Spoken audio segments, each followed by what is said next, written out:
took over a year off and cut you bitches some slack. Tell a friend to tell a friend. She's back.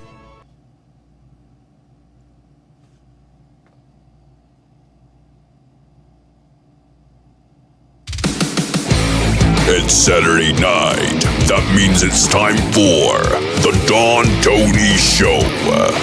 The wait all week long is finally over. Get Don Tony's perspective on current affairs in the world of pro wrestling and much more. The Don Tony Show. And now your host, the man, the legend, Don Tony.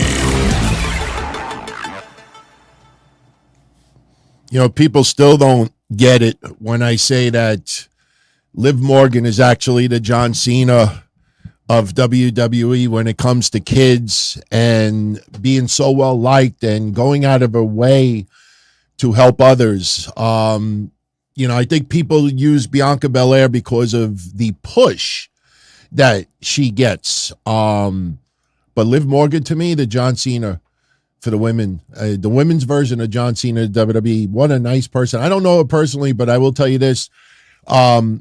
You know, once in a while when I was doing giveaways and I would write or email and ask for, you know, a couple of signed photos from NXT, WWE, AEW never responded, but I would always get a batch of Liv Morgan photos. Mandy Rose, when she was in NXT, always getting a bunch of Mandy Rose photos. So Liv Morgan made a return yesterday. She will be back in action shortly. And as we all saw yesterday, you know, to get the feeling that, wow, the NXT women's tag team division is dead for the time being, you know, to get that thought process eliminated as quickly as possible, we had Liv Morgan and Raquel Rodriguez doing a stare down with Ronda Rousey and Shayna Baszler on Raw. That will be your next feud, mini feud for a little while. What's going on, everybody? It is Saturday, June 24th, 2023. Welcome to this edition of the Don Tony Show. I want to thank everybody for tuning in, live replay. Appreciate all your support. Keep spreading the word. Let everybody know about the shows. DonTony.com. A couple of quick programming announcements. I put up a poll yesterday morning to ask all of you, how do you want me to handle Sunday's episode of The Sit Down? Because AEW Forbidden Door takes place at the very same time as The Sit Down. And I said, you all vote, and whatever the majority vote is, that's what I do. And the choices were, do the show on normal schedule, live, do the show a couple of hours earlier, around, let's say, 5 o'clock in the afternoon, or don't do a show at all. And I will tell you, with 18% of the vote, that was the lowest, and that was to choose 5 o'clock earlier show. 32% of the vote was for doing no sit down at all. But half of you said do the sit down anyway. So tomorrow night, if Forbidden Door isn't your bag, and breaking news, that's okay. You don't have to want to watch Forbidden Door. You don't have to want to watch WWE. You don't have to want to watch AEW. So tomorrow night, 8:05 p.m. Eastern, I will be here for your next edition of The Sit Down. Will I watch Forbidden Door? Yeah. Number one, I ain't paying $60 for it. I will watch it on the replay. I will get the overall consensus, how it was. I don't doubt this is going to be an awesome show. You know, if a lot of your favorites are on the card and you want to see them in action, yeah, you'll get your money's worth. If you're a fan of Japanese wrestling, New Japan specifically, yeah, you'll get your money's worth. You know, but when I see a lot of these stars wrestle week in and week out and week in and week out, and there's really, and I'm sorry, I hate what, I know people hate when I say this and others, but when there's not a real deep storyline build that I'm invested in, those 4 words is what people leave out all the time. Because whenever there is a storyline, AEW doesn't have storylines. Of course they have storylines. The thing is, though, is that quite a few of those storylines I'm not invested in. Tom Lawler, filthy Tom Lawler, great wrestler. I've seen him many times. Do I care that he jumped Adam Cole on Rampage and now that's the impromptu Forbidden Door match? No, not at all. Some of these matches, the outcomes are beyond predictable. So I decided, yes, I will watch Forbidden Door, but I'm not watching it live, and I certainly am not paying $60 for it. So, I'll check it out, and we'll talk about it next week. Speaking of next week also, this coming Tuesday, Kev Castle and yours truly will be doing a preview and predictions episode for Money in the Bank. It'll stream live on Patreon. So if anybody wants to join us live, it's patreon.com/Don Tony. But if you're not a Patreon, do not worry. It'll be on dontony.com around midnight Tuesday for everybody. And that's going to be an interesting prediction show because quite a few matches we disagree on. That's going to be fun. Now, the interesting thing is, and I didn't even think about this, is next Tuesday, the Tuesday after, is the 4th of July. And we were going to do a recap of Money in the Bank that following Tuesday. Would it be in the 4th of July? I'm going to see if Kevin is around maybe Monday afternoon. And he and I record a show Monday afternoon. And then I'll just schedule it that it'll post live, post online maybe the morning of the 4th of July.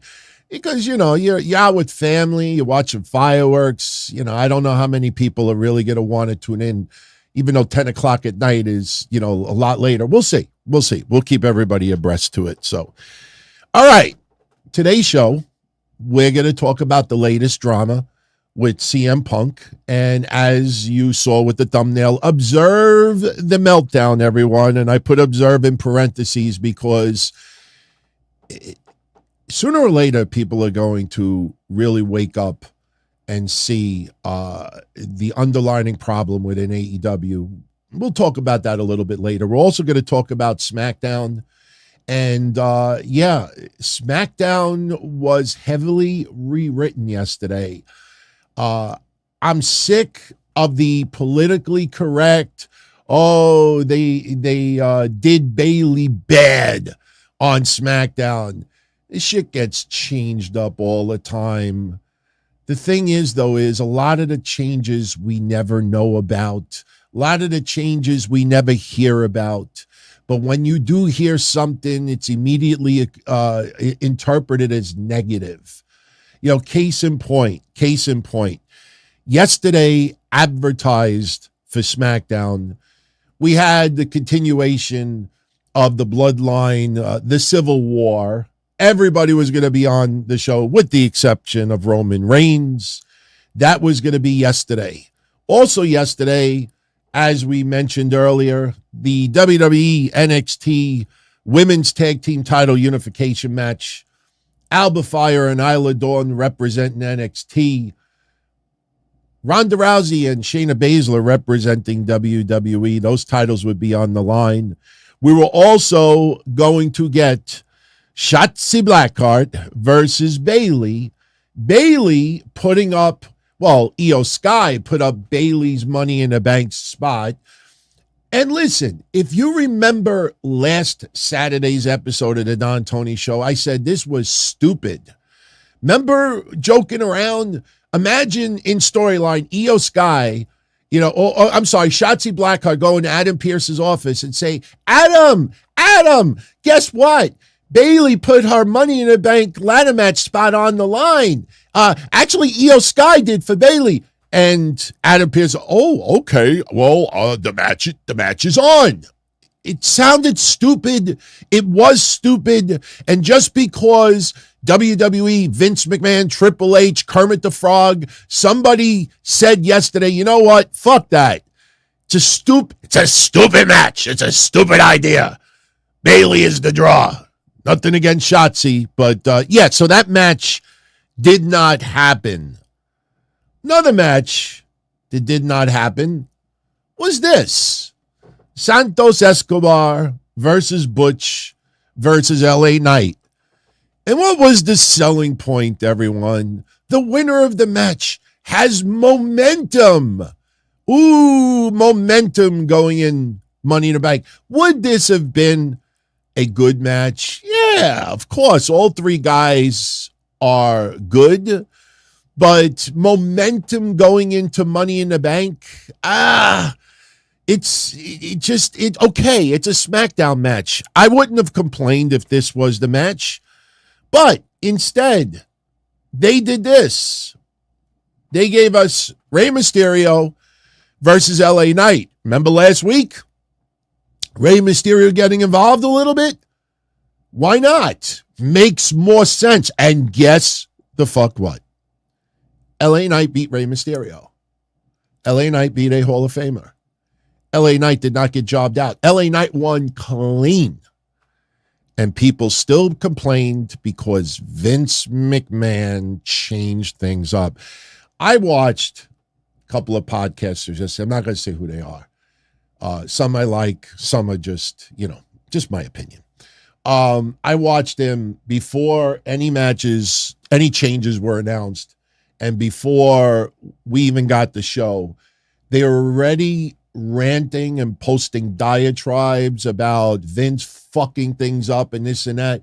And I'm saying to myself, let's watch SmackDown first. Let's see what the changes are, and let's see if they're good. And I thought yesterday's SmackDown was decent. I don't think it would have been any better with the original plans.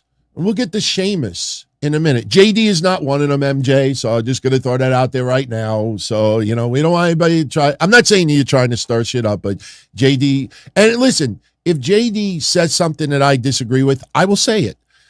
We disagree on a lot of things, but I have a lot of respect for him. He has a right to his opinion. There's others out there that go on these rants and diatribes and, complete with emojis and colored circles and capitalizations and, and I'm like, shut the fuck up, eat a Snickers, sit back, relax, go make some jambalaya, go make some eggplant parmesan, go buy a slice of pizza, go put some cold water on your face, make a cup of coffee, take a nap, get laid, whack off, listen to music. Could you just picture somebody that upset an hour before SmackDown, and instead of just going through your normal business, say, let me see SmackDown, let me see what it's like. Maybe it's not going to be all that bad. It's like, no, damn it. Typing. That'll do it. Yeah, I got him. I fucked Vince in the ass. That's almost as bad as Dave Meltzer reporting. And I'm not criticizing Dave. I am criticizing Dave, but lightheartedly. But Dave Meltzer reported yesterday that this is not an exaggeration, everyone. Listen closely. A top AEW star went home Wednesday in a bad mood.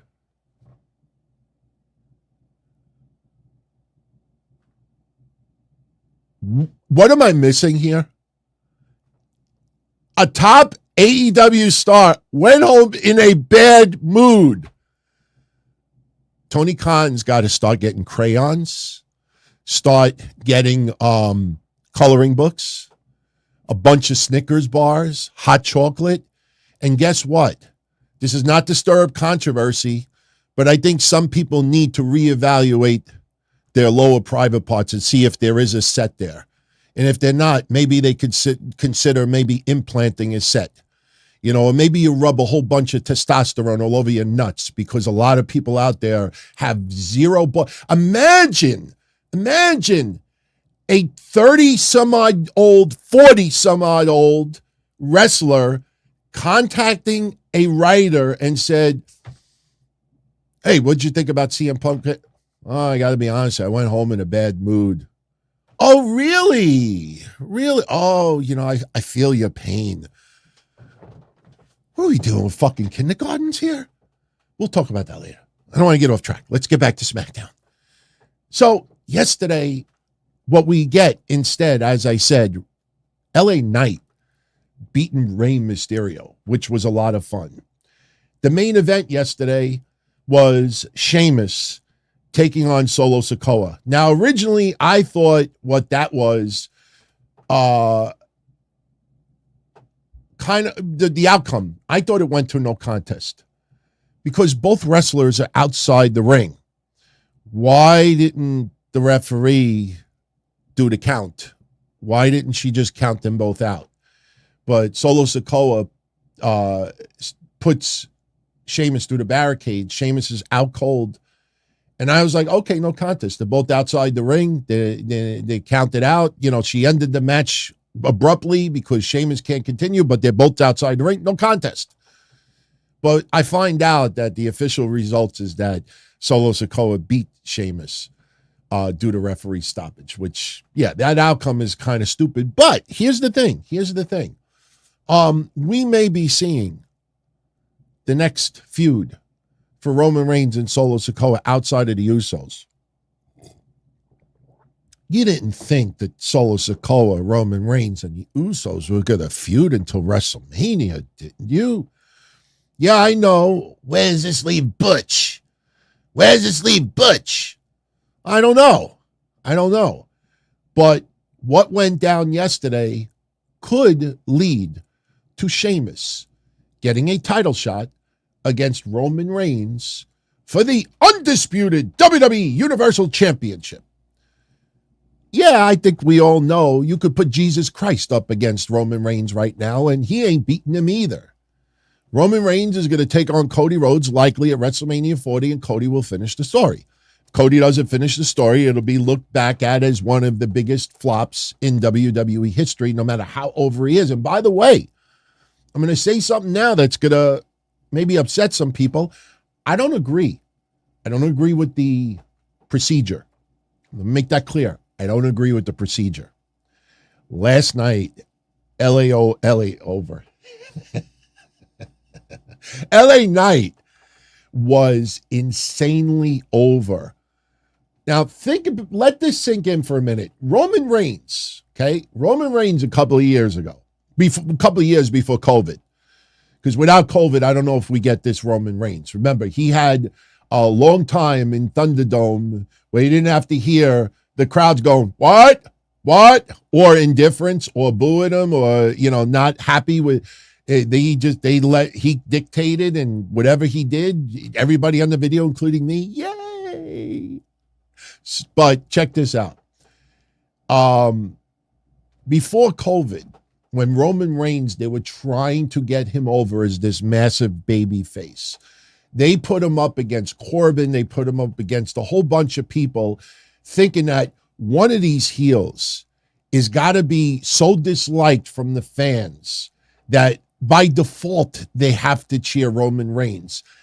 It kind of worked, but still you had a large part of the audience that still was not into Roman Reigns. Very, very difficult. And the weird thing about it, and I know this sounds awful, but a lot of people will agree, Roman Reigns coming back from leukemia made him instant babyface. It's stupid on the surface, but the sympathy, humanizing him, him battling real life threatening situations and training and overcoming and coming back, you have to love that. You have to respect that. Same thing is happening right now to Von Wagner on a much smaller scale. But Roman Reigns after that, the fans accepted him, and then he obviously turned heel and everybody's like, oh, the fuck we waste all those years. So anyway, with Rey Mysterio is so beloved that if you're facing Rey Mysterio and you are getting cheered 10 times over, that says something. That's not just fans trying to stick it to WWE creative like you want to keep shitting on LA Knight. Well, we're going to scream louder. We're not really into him like this, but we're just going to do it. Just like, yeah, I'll say it. I'm a gigantic supporter of Vince Russo for decades, but I disagreed with him on this, that the fans aren't really that much against Dominic Mysterio. He doesn't have the nuclear heat. It's just that the fans realize that everybody, whenever he talks, it's your cue to boo the shit out of him. And no, it's called trolling. It's called trolling. if you know that in character, Dominic Mysterio is going to be interrupted and he can't talk, and, then you do it louder. You do it on cue. That's called trolling. But the fact that LA Knight got cheered that heavily yesterday, again, I don't agree with the procedure, but I'm going to just say it. You have to realize that WWE Creative right now thinks that they are doing everything right with LA Knight. How could I listen? Again, I don't agree with the procedure, but the more WWE holds him back, remember that conversation we had about 2 months ago? The more you hold something back, the more you want it. Remember the dog? Remember the biscuit analogy? You have a plain biscuit. Plain biscuit. Tastes like nothing. You put it in front of the dog's face. The dog's like, ooh, biscuit. Goes to eat it. And when he goes to eat it, you pull it away. And the dog's like, And then you take the biscuit, you put, I'm only kidding. Here. And then dog goes to eat again, and you pull it away. And the dog's starting to be like, hey, stop being a dick. And you do that a bunch of times. After a while, one or two things are going to happen. The dog's going to be like, you know what, fuck you. And the dog walks away. Or the dog wants that biscuit so much that that dog would have committed assault on that biscuit. Funny thing is, as soon as he eats the biscuit, he's like, this is awful. What the fuck did I want this so much for? Obviously, LA Knight is not a plain biscuit. But the more WWE keeps doing this, holding him back, or the perception of holding him back, the louder the audience gets, the more vocal the audience gets, the more they cheer LA Knight. And in WWE's eyes, hey, what we're doing is working. How could you argue with that? I'm not agreeing how the formula. I mean, little aspects of it I do, but you can't deny that. You can't deny that. Trust me. They think they're doing something right. So that's what was changed yesterday. And on the surface, I didn't think it was all that bad. The problem is some of the execution was very lackluster. If we're going to be honest for a minute, the Usos opened up the show yesterday. And, in the beginning, they're teasing the fans. Welcome, or, they like the bloodline. You know how they used to say the bloodline is in your city? Jimmy Uso says the bloodline, but then he stops and realizes, intentionally, that it's not the bloodline in their city, it's the Usos. And I think, that good feeling, hey, you feel good? Yeah, I feel good. This and that, blah, blah. They were kind of stumbling, if you want to be honest. They were stumbling. It felt like they couldn't figure out what words to say. Eventually, they put it together.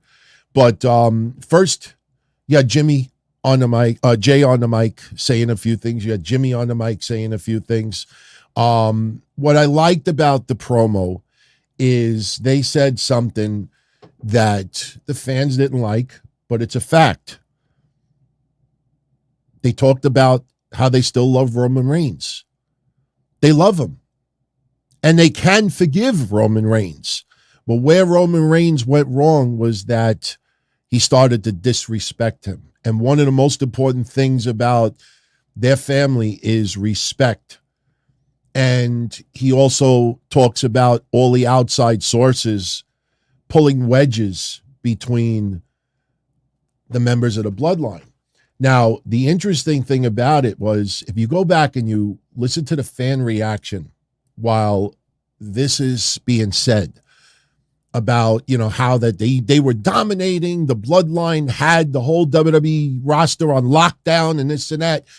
And when Jey Uso was talking about outside sources, trying to stick a wedge, that crowd didn't know how to react, because I guarantee you a boatload of that crowd thought that they were talking about Sami Zayn and Kevin Owens.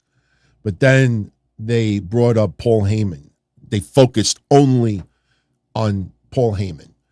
And then the crowd relaxed, like, oh, okay, they're not going to go there. So they both are starting to get a little bit of a groove as far as on the mic. They talk about how they're going to go to London for the Bloodline Civil War, for Money in the Bank. And, they don't want to fight family, but it has to be done. And Roman is disrespecting family. Interesting thing that was kind of missing in their promo yesterday is not addressing their brother.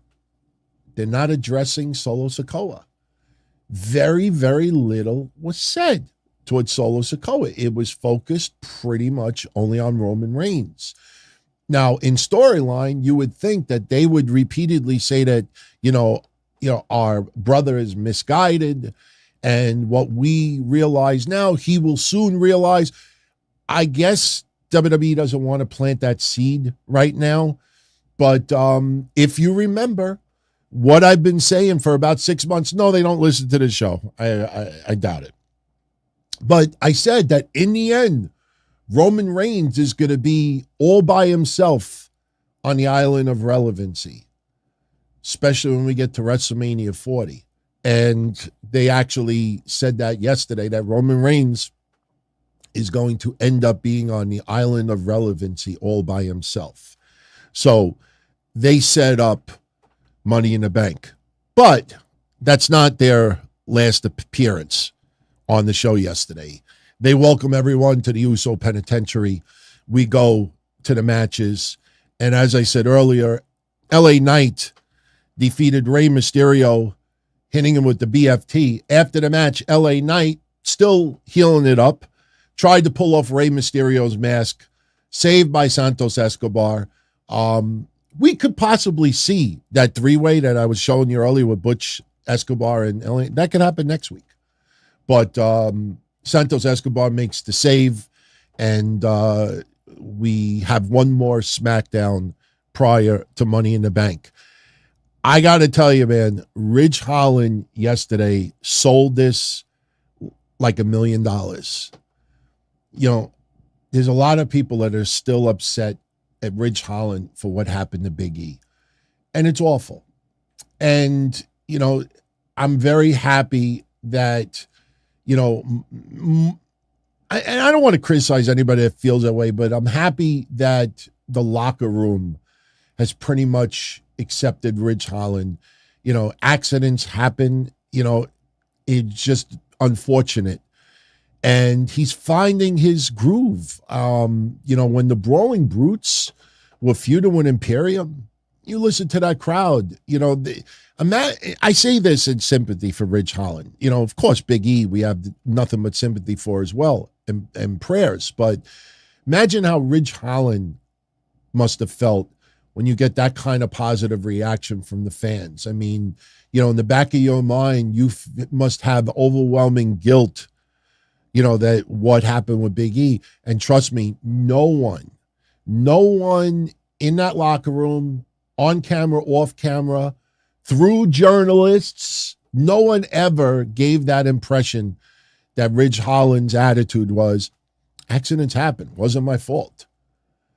If that would have been put out there, and that's scary, because if you take note, something you got to think about, take note that it seems like none of these journalists online have connections with wrestlers in WWE who are willing to feed them dirt. Let me make this clear. I'm not saying that some journalists and podcasters don't have friends in WWE. They do. I have a couple of friends, but, not on that large scale. A lot of people do. The difference is you don't see anybody in WWE feeding dirt to journalists or podcasters. The only complaints you usually hear is creative. But imagine if some people within WWE felt that Ridge Holland had no guilt or had no remorse or no sympathy or no feelings about what happened with Big E and just wrote it off like, hey, accidents happen, it wasn't my fault. If that would have been fed to the dirt sheets, fed online, Ridge Holland's wrestling career would have been almost over. I don't think you could repair from it. If you have that lackadaisical attitude, like, hey, it wasn't my fault. Shit happens, wasn't my fault. But there's no inkling, no sign whatsoever. Yesterday, we had a backstage segment with Solo Sikoa and Ridge Holland. And this was awesome because Ridge Holland bumps into Solo Sikoa. They have a little stand down, and Ridge Holland's basically like, what are you looking at? Like one of those. So Solo Sikoa hits him with the Samoan spike. And Ridge Holland sold that Samoan spike like you would have thought you killed him. I mean, gagging, not being able to breathe, choking. And then Solo Sikoa just walks off and he's like, I'm not in the mood tonight. I'm not in the mood tonight.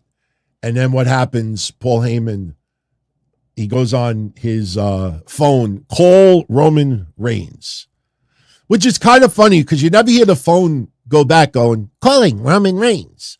But he says he's calling Roman Reigns. So a little bit later, why are we getting these small little boxes? Yeah, we get a little bit later, Sheamus, who is tending to Ridge Holland along with Adam Pearce.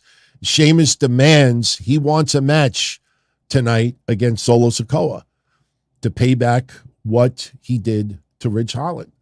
The funny thing about it is during this 5 minutes of gagging, there's no trainers around. There's no EMTs. There's no oxygen. There's nothing it's Adam Pearce. Are you okay?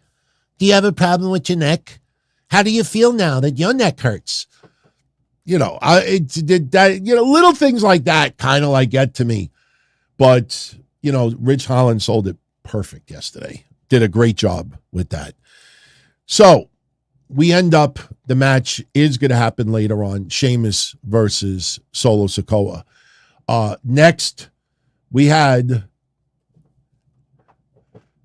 it's funny how they labeled them yesterday. The two black belt badasses versus a mouthing warrior and a nightmare dressed as a daydream. I know that sounds cool and catchy, but I did kind of laugh at Wade Barrett talking about Isla Dawn because you all know what Isla Dawn looks like. I mean, when you look at her outfit, you look at her vignettes, you look at her persona. Listen closely. Wade Barrett said that Isla Dawn is a nightmare dressed as a daydream. That's what a daydream looks like. Shouldn't it be the opposite? She's supposed to be a total nightmare. But they're playing up on the word innuendos yesterday, but we knew it was going to happen. We knew exactly what was going to happen.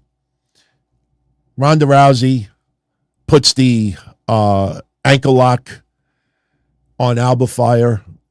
Shayna Baszler with the Kirifuda clutch on Isla Dawn in sync.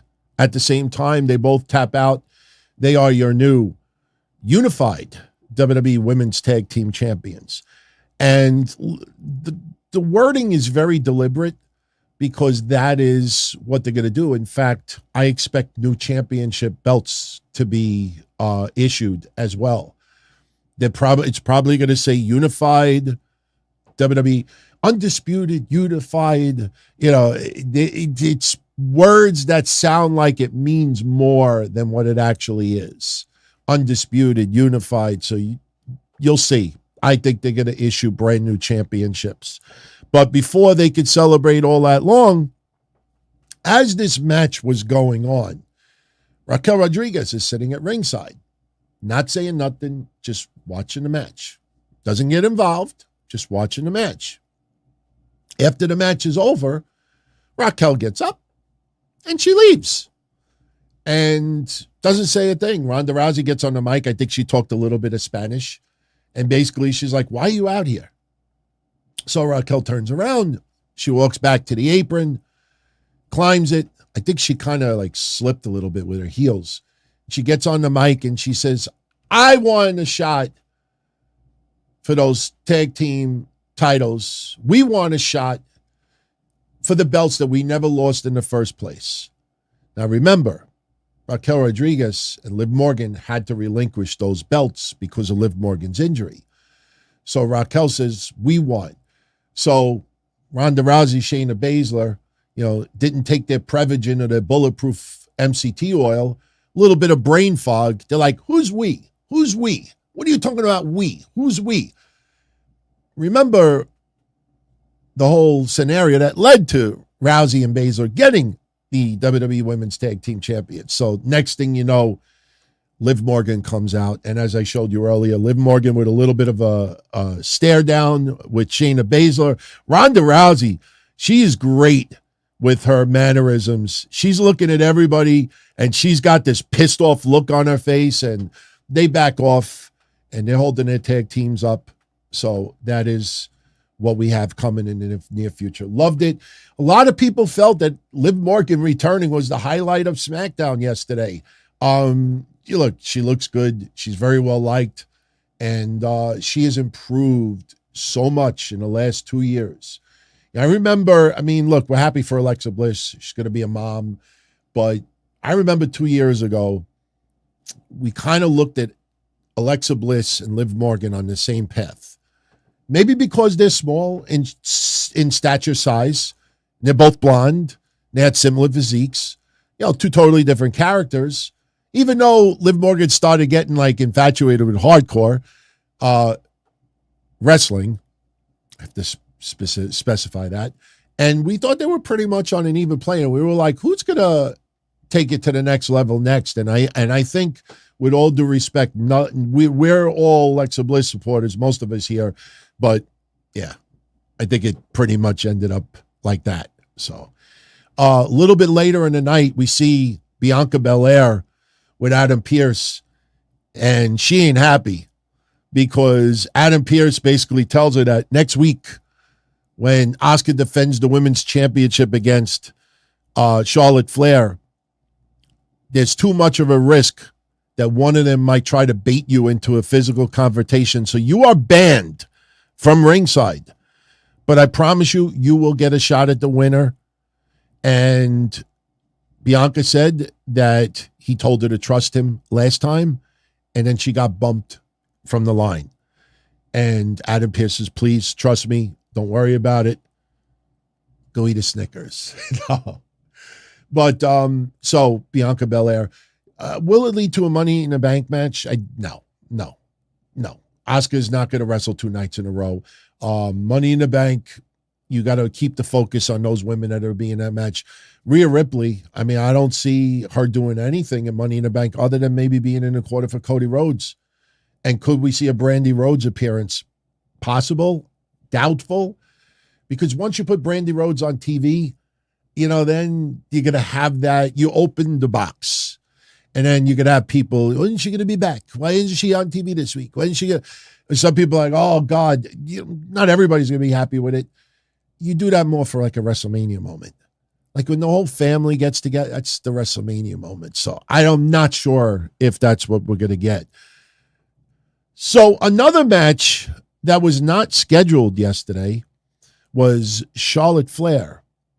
She came out looking as good as ever, and she defeats Lacey Evans.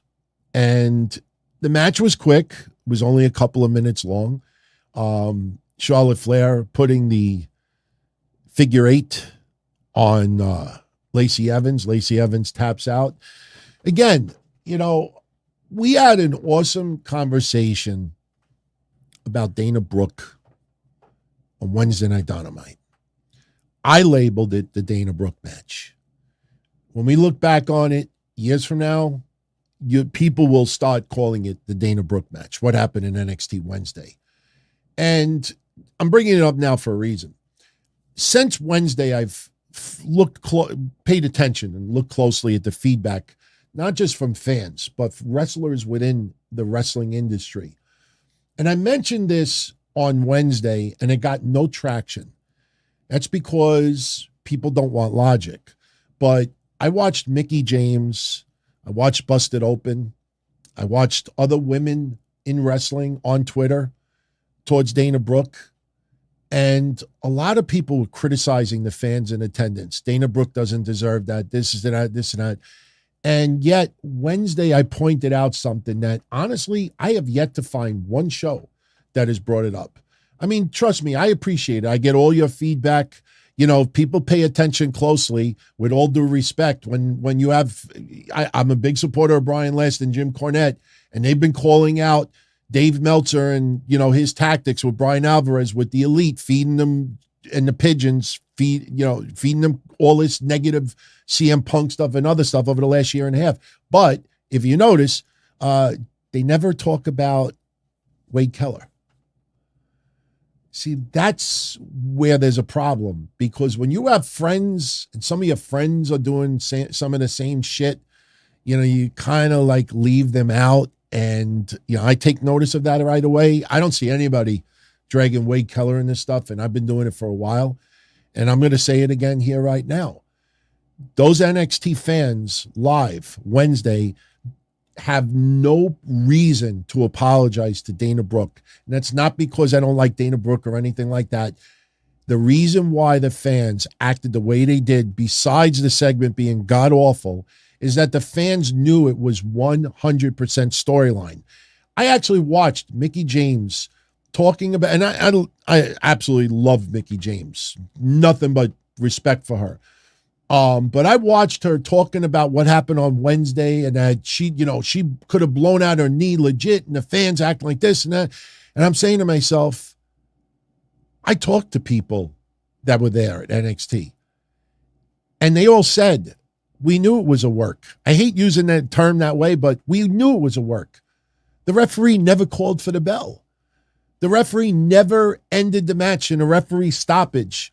When they put her on the stretcher, when they put the first brace, when they put the second brace, when Dana Brooke's going, ow, ow, ow, ow, ow, ow, ow, ow, ow, ow, ow. They all knew it was bullshit. And Dana Brooke, no mascara dripping down from the pain, the agony. They knew the whole thing was a storyline. That's why they were being brutal back. That's very important to bring up, because that makes the whole thing look a little bit different. When the fans know that it's a storyline and that they don't think that she really blew out a knee, that's not cold-hearted shit. Why am I bringing this up with Charlotte Flair's match from SmackDown? Because if Lacey Evans was the one that was on NXT Wednesday and not Dana Brooke, you would not have had this kind of outrage. They would have been like, good, release her. Get the fuck out. Talk about your autism and stuff on podcasts. Go to fucking XPW. That's what people would have said. And that's why, you know, it's so disingenuous when you think about it. Lacey Evans' character is so damaged right now. And I don't want to see her released, but I don't know how you come back from this. I really don't know. I mean, we just had a conversation like, how do you, bring Karrion Kross and Scarlett to the next level? Lacey Evans, though, WWE fucked it up, I think, too much. And what you see is what you get. Xia Li, it feels the same way. Personally, I think Lacey Evans should go back to NXT. Hell, I think Nikki Cross is the next to go back to NXT. I think Nikki Cross is going to be NXT Anonymous. So, but yesterday, I thought this was funny yesterday. When Charlotte Flair had the figure 8 on Lacey Evans, Asuka made a run-in. And Asuka attacked Charlotte Flair. Now, for those on video, if you look at your screen, it's only a couple of seconds, but it's funny. If you look closely, she nailed her right in the tit. Boom! I could imagine like putting like a cartoon sound effect to that, like boing. If you look at it closely, she legitimately kicked her right in the tit. Look at the left tit. Boom.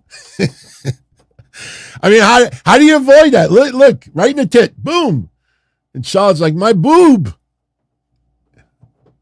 Charlotte's boobs are not ready for Asuka. And Asuka's so animated too. I mean, she is having fun. And the greatest thing about it is her character pretty much, speaking much English at all, yet she's on fire with a social media account. She really, she obviously has some help with it, but she's really having a ball right now.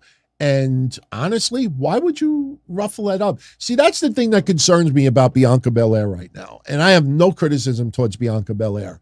What I don't like is that when Bianca Belair is on top, especially her, the minute she loses the championship, you have all of these videos and rants that come up. What is Bianca Belair's future? What Bianca Belair stuck in the mud? I'm like, she just had a 400-day run. Around that, okay, take a break, take a breather, feud with someone else, give someone else the opportunity. The minute she loses the title, it's like, what are you going to do with Bianca? They're not doing nothing with Bianca. Bianca's stuck in the mud. You see, this is what they do to black people. You see all these dumb excuses. It's called taking a step back, giving someone else an opportunity. You read all of these excuses. I disagree with it. And that's the thing that gets me angry too. Bianca lost the title the same time that Jade Cargill lost the title, and people put them side by side. Do you see a pattern here? I'm like, yeah, two women that just had record title runs, that it's now time to give the opportunity to someone else. And you know what they're trying to pull. Stop with the political shit. It's time to give it to someone else. And Asuka is having a great time. I wish they would up it a notch for Rhea Ripley. Rhea Ripley is awesome, but if you look, Zelina Vega and Natalya, with all due respect, Zelina Vega and Natalya, people are now going to say, she's had 100-day run. Rhea Ripley has had she's great as the women's shit. And then you look back and it's like Zelina Vega and Natalya. It sounds good and it sounds right, but at the end of the day, it's nothing. It's absolutely nothing. So we now get the main event. Oh, let's talk briefly about this. This was awful. I am a huge fan of Grayson Waller.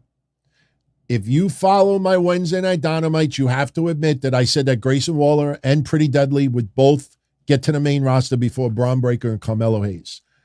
Especially Pretty Deadly. Though Pretty Deadly absolutely is quintessential WWE characters. They are. And their music is annoying. Their characters are annoying. Their voices are annoying. The way they dress is annoying. Everything about him is annoying. That's what makes him so good. Grayson Waller, I think yesterday Grayson Waller may have had his best appearance doing a Grayson Waller effect since he's been on the main roster. The AJ Styles one was a dud. The Charlotte Flair was a dud. Yesterday, him on the side of Pretty Deadly was okay. They are taking their time with Grayson Waller. Listen, guys, I'm not trying. I'm not one to compare 2023 wrestling to the 80s. But believe me when I tell you, when you think back to it, when Roddy Piper came to the WWF, there was stretches, especially early on, where it was pretty much Piper's pit. He feuded with Hogan, he feuded with Snuka, he feuded with a few others. But, we had stretches where it was just Piper's pits for the most part. And yes, you had him wrestling on a house show here and there, but it was pretty much just Piper's pits. I don't like comparing 80s to today, but Grayson Waller, they're trying to develop his personality. They're trying to get his character connected with the fans before the wrestling ability, because what they don't want is they don't want indifference. If Grayson Waller just goes out there and performs, that's great and everything, but there's a lot of other people on the main roster that perform great as well. So what they're doing is right now, their number one priority is trying to get Grayson Waller's personality over with the fans. And I think yesterday might have been the first time that I said, okay, he actually did good this time around, being clear-cut heel, taking the side of Pretty Deadly. Remember the AJ Styles stuff? Even though he ended up saying to AJ Styles to his face, you ain't winning the World Heavyweight Championship, he was praising him a lot. Charlotte Flair, she was praising her a lot, and it felt like it's almost like, yeah, he's having fun and everything, but he didn't really do anything to get Charlotte Flair to like smack. That's what I think that's needed right now. I think Grayson Waller really needs to get a big time baby face on that show, or a heel if you want to turn him baby face and say some really awful stuff and have somebody just knock his ass out. I think if somebody knocks his ass out, I think that'll click with the fans more than anything else. And I think that'll get Grayson Waller on a little bit of momentum. So, Pretty Deadly is on the Grayson Waller Effect yesterday. You know what? I wish I could say that Bayley versus Shotzi Blackheart was cut for time yesterday because of this segment, but I know that's not true. They squashed the match because the whole premise of Shotzi possibly getting in Money in the Bank because Io Sky put Bayley's spot on the line was stupid from the beginning. But this just went on and on and on and on. And the very end of it was the best. The first 2/3 of it, it just fell flat. It fell flat. It almost felt like they were in an empty arena. Kit Wilson is putting over London, the greatest city in the world, and they will take their title opportunity Pretty Deadly seriously. Elton Prince talking about how Sami Zayn and Kevin Owens have huge egos. I'm not trying to impersonate them right now. And that Kevin Owens and Sami Zayn may have been surprised that they were number one contenders, but they won gold before. They won the NXT tag titles on their first night. That they will dominate the WWE tag team division for the next decade. And then they start running down last week with the gauntlet match. Even though they were in at the very end, they still won the whole gauntlet. So they bring up the LWO. Beat them. They first bring up Sheamus and Rich Holland. Beat them. Brings up the LWO. La Rata, whatever that means. Beat them. And the crowd not really feeling it. The OC, Hit Row. Then they bring up the Street Profits, and on cue, the Street Profits music hits. The Street Profits, take on names out of your mouths, blah, blah, blah, blah. It leads to a match. And in a matter of minutes, you have Pretty Deadly getting the win over the Street Profits. Basically, Montez Ford, little momentum, tagged Angelo Dawkins in. And then when he tagged him in, Montez Ford went to go to the top rope anyway, and Kit Wilson knocked him to the floor. And when Elton Prince rolled up Angelo Dawkins, he can't really see it due to the low resolution, but Elton Prince, I guess, had a piece of material from his outfit. I don't think he wears a bandana, but it almost looked like a belt or like a belt, something you would tie around your waist. And he wrapped it around Kit Wilson's ankles and pulled down. Basically, he could have just held his feet down for leverage, but decided to do that instead. And the Street Profits lose. I'm baffled with the usage of the Street Profits. I get it. And I'm not agreeing with it, but I'm just going to say it. I think the only reason why the Street Profits are being used this way and losing so many matches, and they win the matches that are pointless feel-good moments, I think the reason why they're doing that is to keep them out of the title picture right now because Sami Zayn and Kevin Owens have both championship titles. So remember, we have a tag team championship match next week. And then down the line, we're going to have a tag team championship match against Imperium. So, we got two tag teams lined up for title shots right now. And people are starting to think that Kevin Owens and Sami Zayn are going to be losing some gold soon. The interesting thing about it, which I personally think this is a huge mistake, but I think that if WWE, this is something nobody's talking about, if WWE is seriously considering having one tag team championship across both brands, they might present Kevin Owens and Sami Zayn a new set of tag team championships. I don't know if those tag team championships would look like Seth Rollins or Rhea Ripley's title. I think it would be a little bit too much. You know, we got a beautiful looking belt. Seth Rollins and Rhea Ripley's belts look beautiful. But if you look at right now, SmackDown, Roman Reigns' championship, Asuka's championship, you even look at this, and I'm convinced that we may be getting new women's. I'm pretty convinced that Ronda Rousey and Shayna Baszler are going to be presented with new tag team championship. It's going to be the unified WWE tag team championships. I think they may do the same thing for Kevin Owens and Sami Zayn, which is interesting because you only going to have one singular champion. And that kind of sucks because some people think that Pretty Deadly could possibly dethrone Kevin Owens and Sami Zayn. As of right now, I don't believe that's happening. I mean, it could when we get to predictions next Tuesday. Maybe I change my mind, but I don't see that happening because they're still feuding with Imperium. I think the biggest mistake, and this is deliberate. This is deliberate. I want to show you something. I think the biggest mistake WWE did, but the reason why I think they did it is because they're considering singular unified tag team championships for Kevin Owens and Sami Zayn. Why didn't they just announce SmackDown tag titles are on the line? Why didn't, when they announced the match against Imperium, why not announce the Raw tag team championships on the line?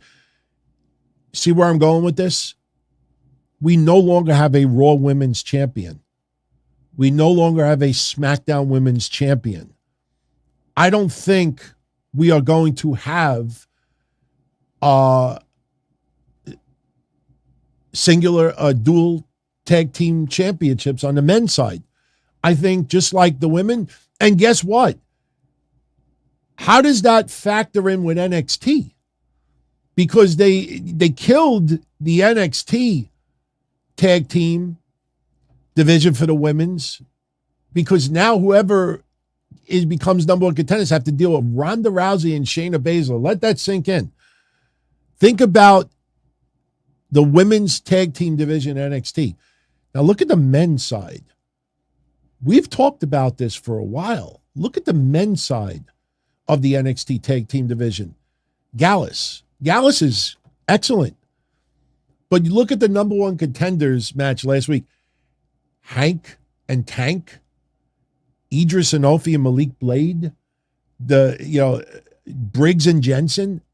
That is the creme de la creme of your men's tag team division right now. Even Tony D'Angelo. Tony D'Angelo's not in that position yet that he could lead a tag team division, even if they do win down the line. I wonder if Kevin Owens and Sami Zayn may end up taking on Gallus and they unify the men's tag team championships as well. The only thing that's stopping me from saying that that's going to happen is you're not going to use the term unified on both brands. If you pay attention, World Heavyweight Champion, Raw. World Women's Champion, Raw. SmackDown Undisputed, WWE Universal Champion. Unified Women's Tag Team Champions. Undisputed Women's Champion. They're moving away from the Raw and SmackDown names. So I think Kevin Owens and Sami Zayn, if they're presented with one tag team title, that's it. Because you can't get Pretty Deadly and Imperium tag team champions at the same time. That's why I think WWE did not put the SmackDown tag titles on the line next week. Look how they advertised it. The undisputed WWE tag team championships will be on the line. In fact, you know what? They'll probably keep that name. And come up with one belt. So pay very close attention to that, because I think down the line we are getting new belts for Ronda and Shayna, And they may end up giving Kevin Owens and Sami Zayn brand new championship titles, and it might only be one set. So, the main event last night, Solo Sikoa beats Sheamus. Flat out brawl. So, again, a lot of people, because look, the news lately was that Sheamus felt that the Brawling Brutes, that there was more to do. And he feels that WWE hasn't done enough. And some people were complaining like, oh, this is punishment. Last night was punishment. Ridge Holland, Brawling Brutes, thumb to the throat. Samoan Spike. Butch, match scrapped.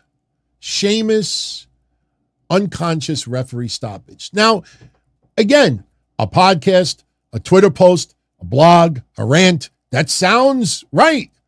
Oh, look, Sheamus complained about the use of the Brawling Brutes, and here's what we got on SmackDown. All three got buried. Butch's match got scrapped. Ridge Holland is trying to fight for his life. He can't breathe. And Sheamus is knocked out cold, referee stoppage. I don't look at it that way.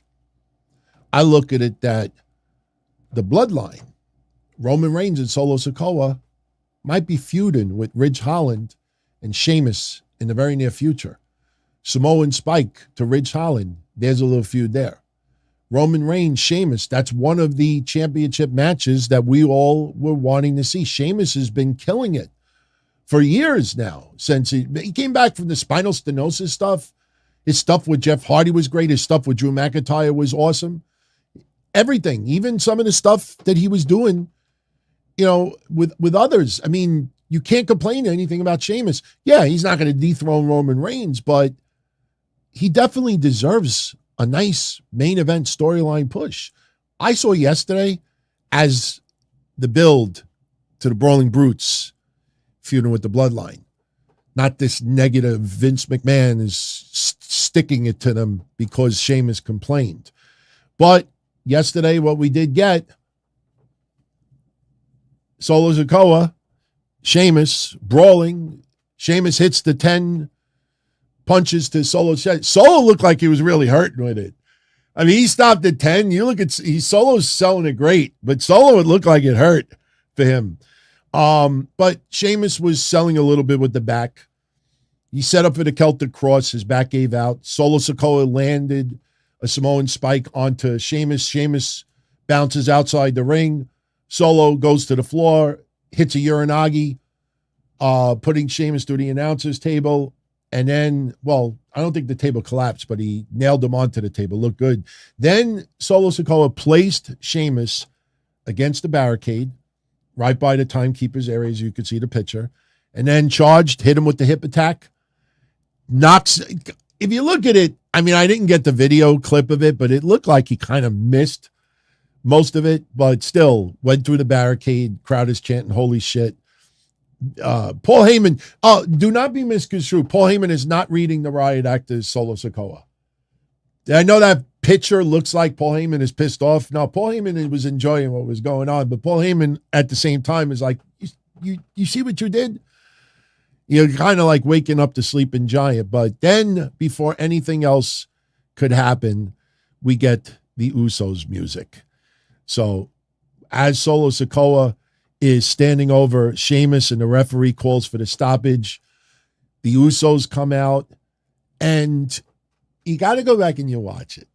You'll get a kick out of it. It's cute. Solo Sikoa is outside the ring. The Usos music hits. Solo Sikoa is looking down the rampway. He sees the Usos. Solo Sikoa has a set of balls, so Solo Sikoa goes into the ring. He's ready to fight. Look at Paul Heyman's face as Solo is entering the ring. Paul Heyman had this evil smile on his face like there was a setup, but immediately the Usos double super kicked Solo Sikoa, knocked his ass out. And then Paul Heyman's evil smile turned into disdain and despair. And the Usos are looking at Paul Heyman.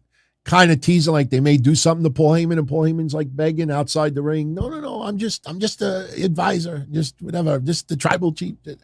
So he starts backing off, and then Solo Sikoa gets up again, and the Usos lay him out once again. And that's how he went off the air. So, it was an okay SmackDown. I think this definitely planted the seeds of some shifts in the future. Now, if Sheamus wants to go after Roman Reigns, okay, it's fine. This is how you plant the seed.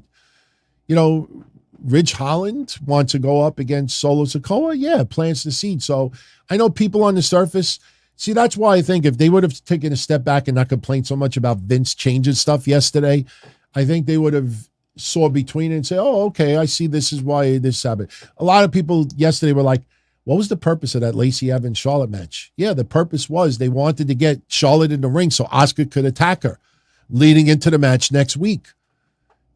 The way it's played out sometimes is under question, but that's the reason why some of the things were changed up. I didn't think it was all that bad. So now next week, Roman Reigns will be returning, and that's absolutely necessary because the day after is Money in the Bank. Also next week, Grayson Waller will have Logan Paul on. And this has the potential of being an absolute train wreck.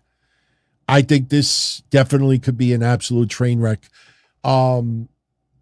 Especially when Logan Paul, because this is in London, everyone. Remember, next week's SmackDown is in London. But, I just realized something.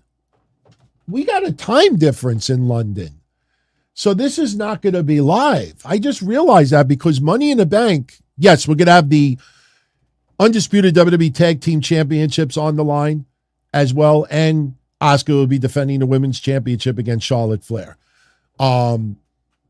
So the fact that Money in the Bank airs 3:00 in the afternoon on Saturday tells me that SmackDown is going to be taped earlier in the day.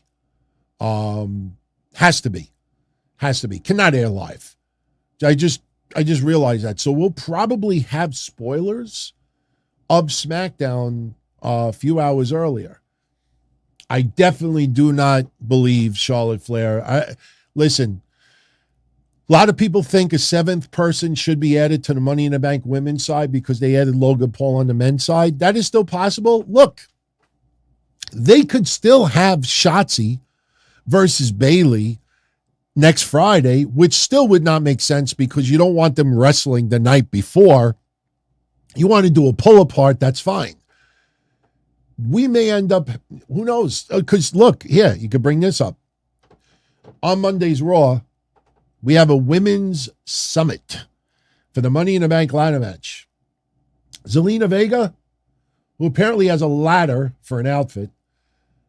Yeah, people don't see what I'm talking about. Becky Lynch, Bayley, Io Sky, Zoe Stark, and Trish Stratus. They'll all be on Raw. And yes, we are all hoping that we get this. Remember this Money in the Bank summit? So maybe we get something like that. Was a good one, man. I mean, look at everybody in the match. I mean, overall, how could you complain? I don't think you complain at all. That was fun, man. That was fun. So also Monday, Seth Rollins will address his injury. Probably have another confrontation with Finn Balor because this will be the last Raw before Money in the Bank. And Dominic Mysterio will confront Cody Rhodes. We'll probably see a little confrontation there. What did I want to show you? I wanted to show you something else. I don't recall. Oh, if you're in the Georgia area and you're going to Raw Monday, something that's not talked about enough, Cody Rhodes is making 6 digits in merchandise revenue. You have no idea how much money Cody Rhodes is making in merch right now. Every house show that he's at, they are selling autographed belts. They are selling custom shirts, autographed photos. Cody is signing hundreds of things every other week. And now what WWE is doing is this. Here, let me put a little bit of a better picture. They're doing this. If you go to Raw on Monday, you could buy this custom red Cody Rhodes shirt that says Georgia's Own. You could buy that at Raw, only at Raw. They made a limited supply only for Raw. If you want to buy one and you can't attend Raw, for a very limited time, you could buy the black shirt, t-shirt that says Georgia's Own. Every house show, every Raw that Cody Rhodes is appearing, they are doing these custom items that are only available for the crowd. Now, yes, WWE has them also for the whole Raw roster, and it'll say, New York, whatever. That's fine, because those shirts, you could visit the same state a couple of times, and unless you start doing, like drafts, but then again, they just put the whole roster on the shirt. They could sell that as many times as they want. With Cody Rhodes, though, they are doing these individual things, and like I said, he's signing all. If you notice, sometimes on Raw, they will show video of Cody Rhodes in the back, signing belts, signing belts, signing belts. And there's not many others that they're doing that with. They did it with Rey Mysterio for a little while. Remember the segment with LA Knight when Rey was in the back signing photos, and LA Knight's like, if you're not going to beat up your son, I will. And then Rey laid him out. That's actually what they were doing for upcoming house shows when they were in San Diego and other places. Cody Rhodes is making a killing right now on merchandise. It's insane how much money he's making. All right. Very quickly, for those that may want to know, NXT Level Up yesterday. Luca Crucifino over Tavalon Heights, chanting Stax Lorenzo over Kel Dixon, and JC Jane over Eileen Nile. On the Rampage side, this was kind of a hot mess yesterday. The Rampage. The Acclaimed and Billy Gunn beat Coda Hernandez, Darius Luttrell, and Alex Rico Suave. The United Empire and Swerve Strickland over Chaos and Yo little brother. Sky Blue over Anna Jay to advance in the Owen Hart Foundation tournament. And Jungle Boy over Doki. Okie dokie. That's how I like to call him. Okie dokie. Johnny Nitro, Johnny Impact, Johnny Elite, Johnny Morrison made his appearance yesterday. I think he attacked the Acclaimed. So, yeah. I heard that Rampage was not very good yesterday. With all due respect, I mean, okie dokie. Like, I was watching like clips of it. And the best part of last night's Rampage, and look, I'm not starting to shit on AEW. I mean, there's a lot that I do like. But this is probably the most annoying thing about AEW. You had Tom Lawler come out and attack Adam Cole. You have Dowkey and Jungle Boy. You have people that come out that, honestly, about 95% of the American audience tuning in live has no connection with these guys at all. And the announcers make it sound like epic, amazing, unbelievable. AEW portrays it as epic, amazing, unbelievable. But most of us were like, all right, okay. Yeah. If you look at the crowd reaction when Tom Lawler is beating up Adam Cole, there's like virtually none. When you look after, especially look at the stare down with Jungle Boy. I forget who's he facing on Sunday. Hold on, I got it right here. He's taking on, Jungle Boy is taking on, where is it? Oh, here it is. He's taking on Sonata. And Sonata with the shades, he lifts the title up. And I'm looking at the crowd, and the crowd is like this. No reaction at all. So, no reaction at all. Okay. Want to give a super shout out, and then we'll talk about CM Punk. Unbelievable. The Ghost from the Coast with a 20 spot. He says he is sending love from the JCS community, Joe Cronin Show. I know what JCS stands for. Joe Cronin, very happy for him. I see his videos from afar. I miss a lot of his social media footprint. I know he still posts a little bit here and there, but I definitely want to bring him on for another episode, have another conversation. I don't think it needs to be Forbidden Door because it's not something that would have been perceived as forbidden, but definitely send my love and shout outs to Joe Cronin. Joe Cronin works his ass off and he talks a hell of a lot more than just wrestling. I saw a couple little of his clips about the Titan, that submersible that imploded. Jesus. We talked about it a little bit on Patreon, but I watched that yesterday. And there's a video on Twitter floating around. If you don't know what an implosion looks like with, steel, they show like a train imploding. Like they show nothing gory, nothing with humans inside. But, when you understand that it's almost like a bad cartoon where like Wile E. Coyote gets like crushed in an anvil and it's just like a pancake. That's pretty much what happened to them. I mean, just imploded like a pancake. So it's horrible, but I don't want to start talking about it now because I have a lot of things to talk about. If you want to see something outrageous, which I'm surprised didn't catch a lot of trend, go look up Blink 182. Has nothing to do with the band, but just look up Blink 182 and this Titan tragedy and read the story that you see. So thank you for that. And shout out to Joe Cronin once again. So right now for Forbidden Door, we have 11 matches announced. We got into the matches on Wednesday Night Dynamite, so there's no reason for me to bring them up here again. Tonight on Collision, in fact, here's a little preview for tonight's Collision. And, this I got to get off my chest. I love when people see a post that I write on social media, but don't follow my shows. I posted a poll 2 days ago on social media that got no traction whatsoever. Because if you read it and you don't follow the shows, you would have interpreted the poll as a shot against AEW Collision and negative. And the poll was not negative whatsoever. I got half a dozen DMs pretty much cursing me out, calling me a moron, a AEW hater, and this and that. Collision is not the Dynamite 2.0. Like, you don't know what the fuck you're talking about. They didn't tune into the shows.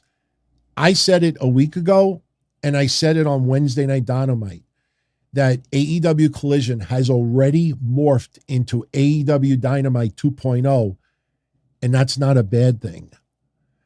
Because they don't follow the shows, they thought the poll was negative.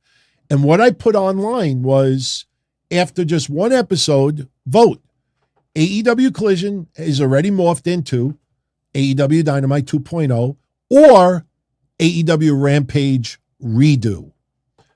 53.5% of you voted that AEW Collision has turned into AEW Dynamite 2.0. Yeah, I believe it. Absolutely. Check out this preview for Collision that's going to air tonight. Check out the preview. As I'm reading this, I want you to close your eyes and pretend that I'm previewing next Wednesday's Dynamite. Okay?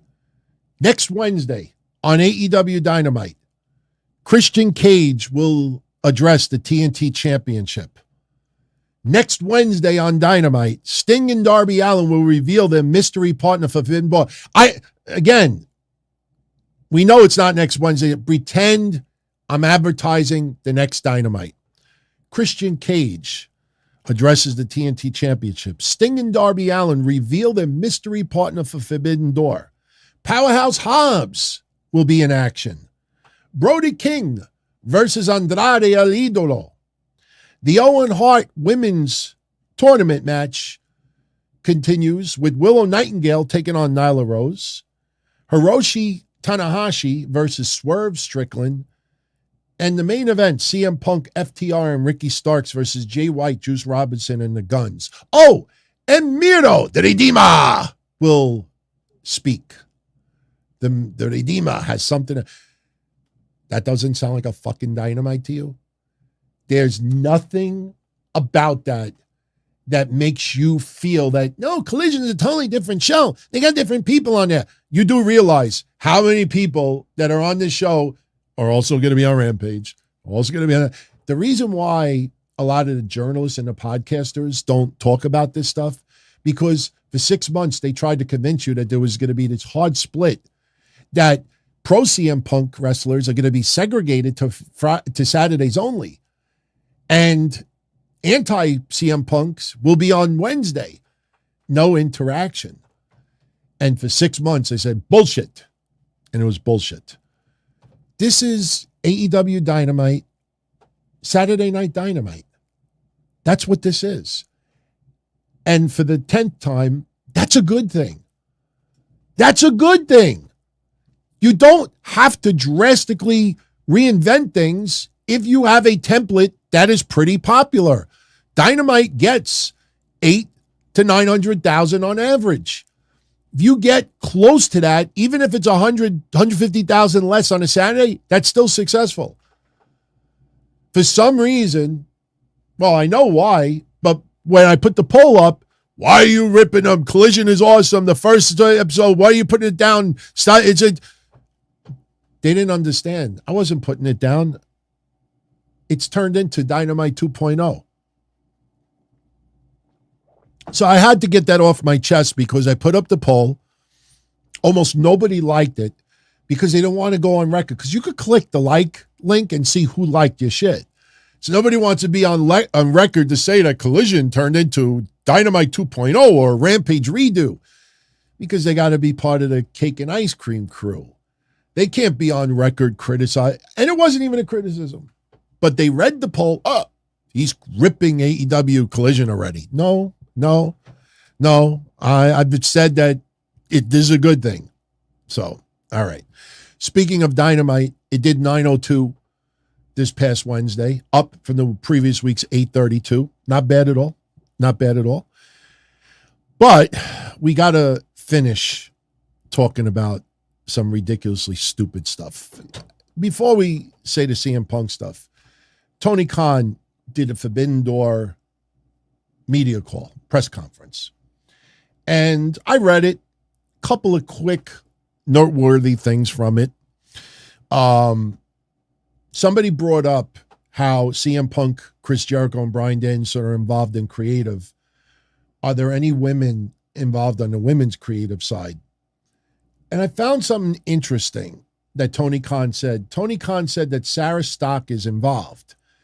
And so is Madison Rayne, but Madison Rayne is sidelined from the ring due to injury. And he says that he listens to the top women in the division to get their ideas and who they want to work with. But he has the final say at the end of the day. It sounds like nobody's heading up the women's creative side on the women's side. Unless Madison Rayne is forced to be away from AEW because of the injury, I could break my fucking leg right now and I still got to go to my office. You know, like, okay, she's injured. What does that have to do with creative? We're not saying, are they wrestling them? We're asking, are they part of creative? Well, she's injured. The fuck does that mean? Does she have home-itis that she's got to be at home? Is she allowed to be there? So he was very, very vague, and, you know, they let it go. Just wanted to point that out. Goldberg was brought up again. He's had conversations with Goldberg, has praise for Goldberg. At the end of the day, I still believe Goldberg will have his final match in WWE, and it might be the next Saudi Arabia show.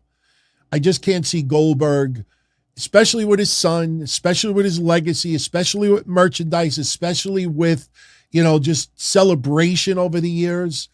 Like, you know, like I love the celebration of Owen Hart. Don't get me wrong. I love that some people who only heard about him, they never got to see him appear live, and he was tragically taken away from us 20 plus years ago. You know, it's awful. So any celebration is better than no celebration. What's sad about it is that whenever they show footage in AEW of Owen Hart, it's back when his hair was almost like, you know, like 70s era. Like, you have to see him before he even became a star. You have to see, like, when he was in his early years, because they're not allowed to use any, WWF or WWE footage. Even, elsewhere. With Goldberg, like, if Goldberg has a retirement match, it's a one-off payday. Even if AEW or Pro Wrestling Tees came up with a Goldberg shirt, it's like Goldberg knows that after that one-off, like, there's not going to be no highlight films. What are we going to see? Goldberg wrestling when he had hair? Like, you're not going to have any highlight films of Goldberg? Really? What do you have? You're going to show an appearance in Japan? I mean, that's all the footage you're going to have. I do not believe for 1 minute that Goldberg is going to have his last match in AEW. WWE will swoon in, and Goldberg knows that 10 years from now, 20 years from now, 30 years from now, and I know WWE wouldn't hold the AEW grudge against him forever, but nah. Take a step back. Think about what I'm saying. I don't think anybody would disagree with me, to be honest with you. And speaking of shooting stuff down, I got to give Tony Khan props for this. Do you saw the reports that Tony Khan and Tony Khan and Shad Khan were considering buying Bellator? And Tony Khan says, I don't know what you're talking about. I never heard those rumors. I don't know what you're talking about. Props to Tony Khan for just going right out there and saying that. Because something that's happening right now before our very eyes, if you haven't realized it yet, something that's happening amongst hardcore AEW supporters. They want the perception that AEW is on the level of WWE, not just wrestling-wise, not just creative, not just attendances, but just perception. So when you hear about the buying WWE, AEW is interested in buying WWE, which was laughable. It's not a shot on AEW. It's not a shot on the Khans. They weren't buying WWE. But people had to put that out there because they wanted to make it seem like Tony Khan and Shad Khan, if they wanted to, that they have the resources and the wherewithal, they could buy WWE, which is bullshit. That's ridiculous. Bellator, to give the idea that the big almighty Bellator could be bought by AEW because UFC and WWE merged. That's why that came out. UFC and WWE merged. Oh, Bellator and AEW will merge. They got to put them on the same level. But the cute one that's happening now is this, if you haven't noticed it. A wrestler that WWE has no interest in, but WWE's not going to say it publicly. With all due respect to Jay White, this is the facts, whether people like it or not. Individual wrestlers within WWE, from AJ Styles to Finn Balor down the line, would have loved to have had Jay White in the company. They know that they would have had some spectacular matches. For WWE management creative, they had virtually no interest in Jay White. But you're not going to see Nick Khan and Vince McMahon and Bruce Pritchard and, Buck O'Neill, Bucktooth Beaver. Can't call him that anymore, but the former Bucktooth. You're not going to have them go on social media and make a statement and say, we have no interest in signing Jay White. No, they just don't say nothing.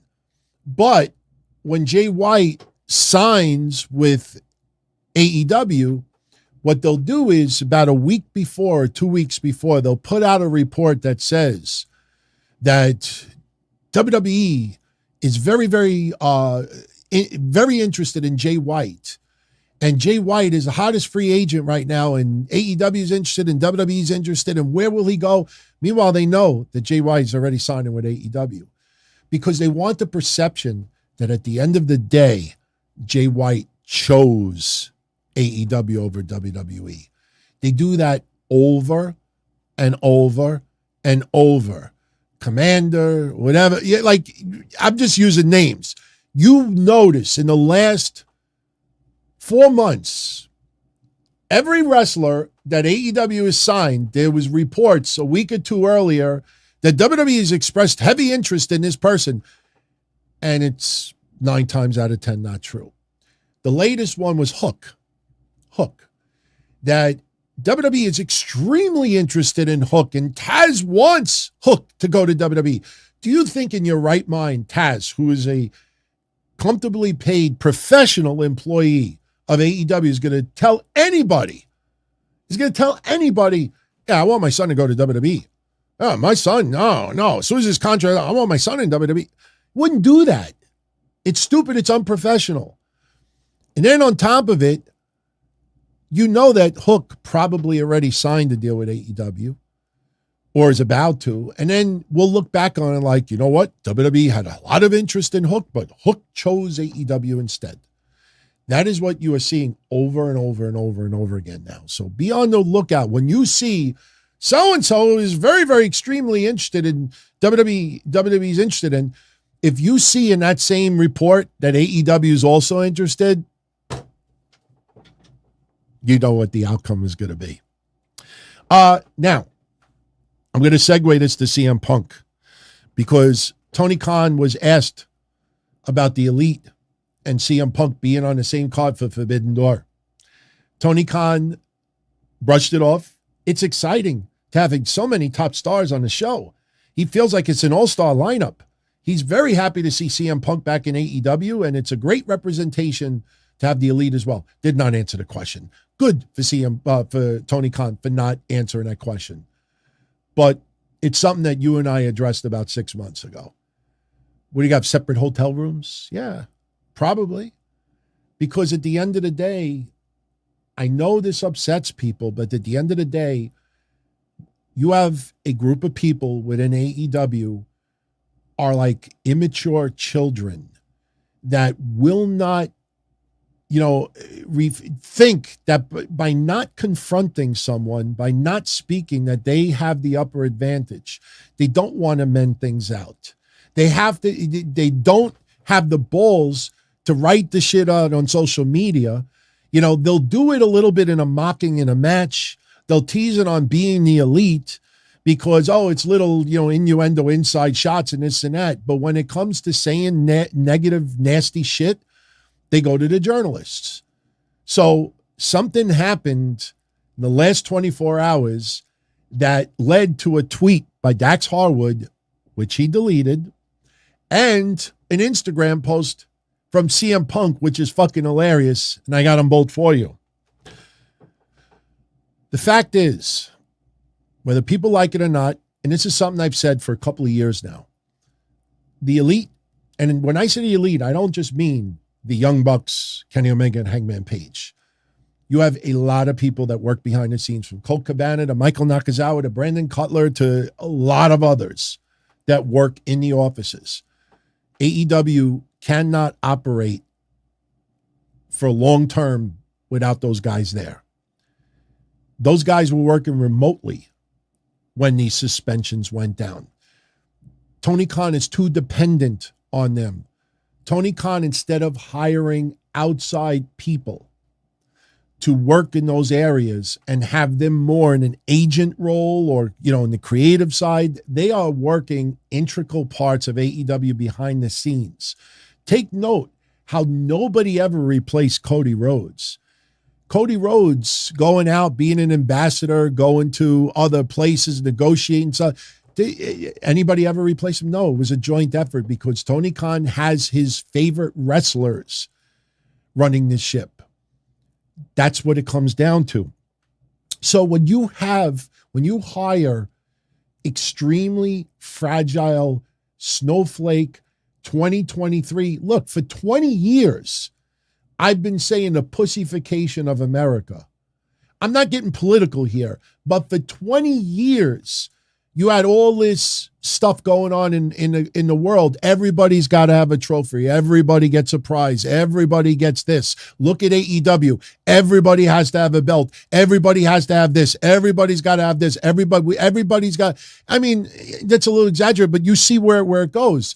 For 20 years, that people in college needed coloring chalk so they could go in a corner and color because Trump became president. So, like, you have for 20 years this coddling, this extreme coddling that everybody has to get a trophy. Everybody has to be, everybody's got to be, nobody can fall and take a hard fall and get themselves up unless you're rich, unless you're white, unless you're this, and whatever you want to put in there. Unless you're an executive, unless you're in Hollywood, like, it's okay for them to fall. Everybody else, you got to have a nice warm pillow to catch your fall. Are you okay? Are you okay? Are you okay? And these guys now in their 20s and 30s, 20 years ago, were either embryos, toddlers, or preteens. So this is just an example of what listen, you look at Karen's. Karen's is the most acceptable because Karens are white for the most part. And I'm not getting into a racial thing. My point is that it's on all sides. Believe me, my neighborhood here, there's a lot of rich people or well-off people or even, upper middle class that whine about every fucking little thing. Why? Is the roast beef rare? I go to my father's store. I wait for a coffee. I had a woman a week ago. Is the roast beef rare? And they showed it to her, and it was like nice pink. Nice and pink. We'll just say it like that. And she looks at, no, that's not rare enough. Could you start another one? And this guy that works in my dad's store is like, and you know what? One of the guys that works at my dad's store is a podcaster, wrestling show. I don't want to out his name. Some of you know who he is, but he actually podcasts wrestling and he works the indies too. He was there and he's listening to this and I'm looking at him and he's got a grin on his face. And the guy that's serving this woman says, I don't have anything else. Could you start another one? And the guy says, yeah, but if I start a new roast beef, for those that don't know, when you cook a whole roast beef, the ends are well done. In the middle is where the rare is. So he says, if I start another roast beef, it's going to be even more well done. So she says, well, could you cut it in half? And the guy says, well, if I cut it in half, then I have 2 pieces of roast beef. I'm going to have 2 ends. And she just went on and on and on and on and on. That it just, over stupid little things. So my point is that the Young Bucks, Hangman Page and others, they are extremely talented. I enjoy their work in the ring.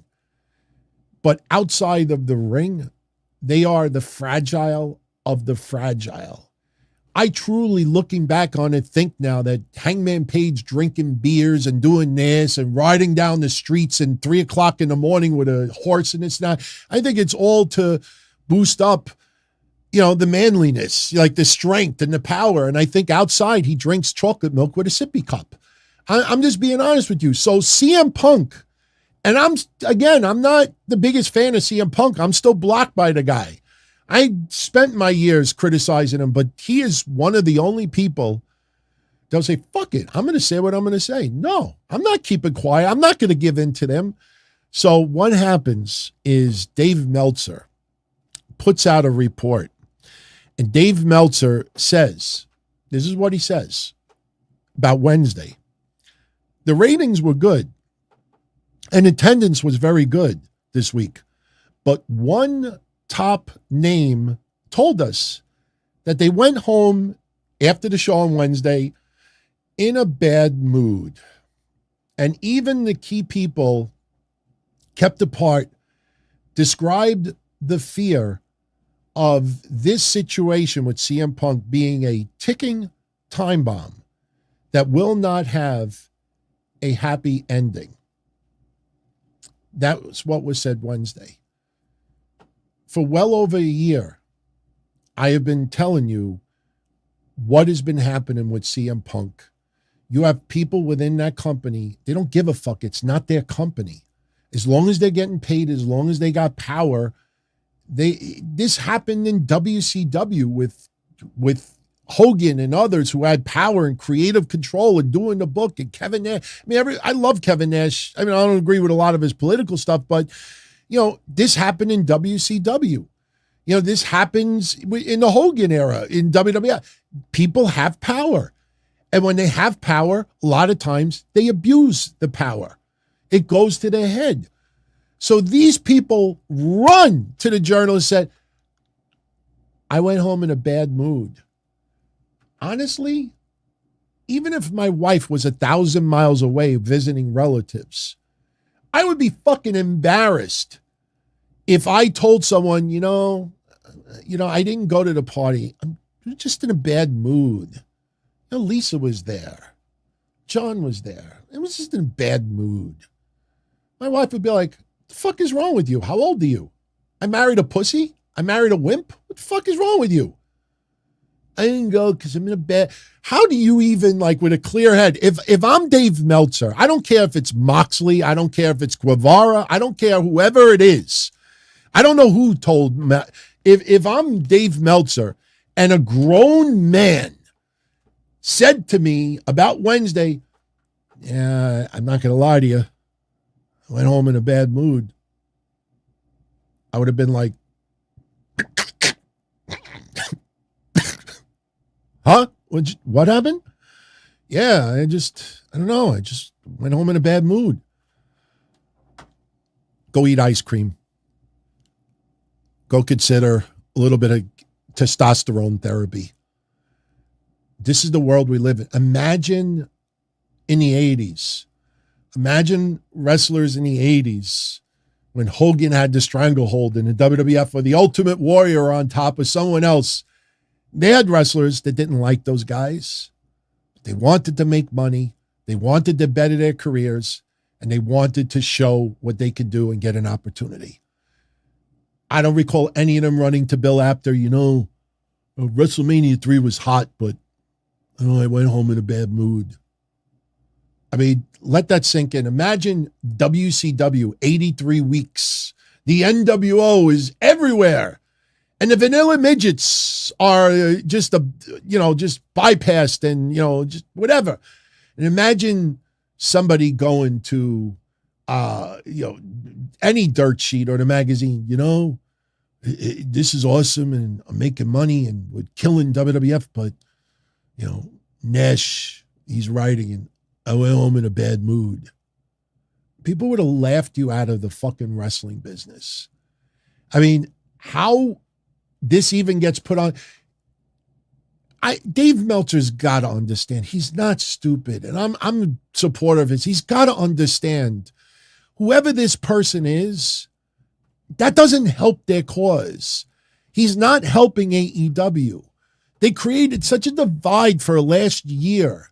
I honestly think that these people are trying to get CM Punk to snap again and get him out of the fucking company. Like when they say, oh, CM Punk's trying to get the elite out of the company, you think CM Punk wants to work in the... Somebody asked in a conference call to Tony Khan, does CM Punk have any ownership in AEW? And they said no.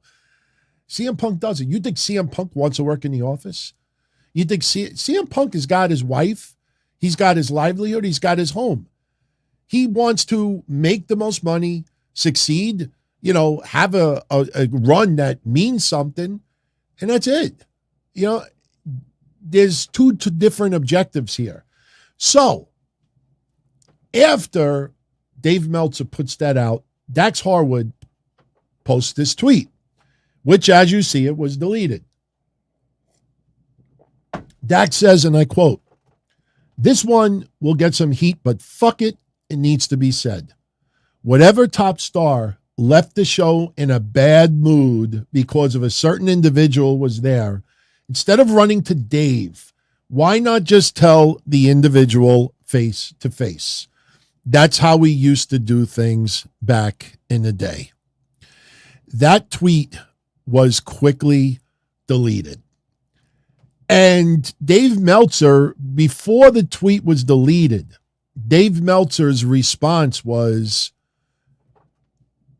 look what happened the last time that somebody took that advice.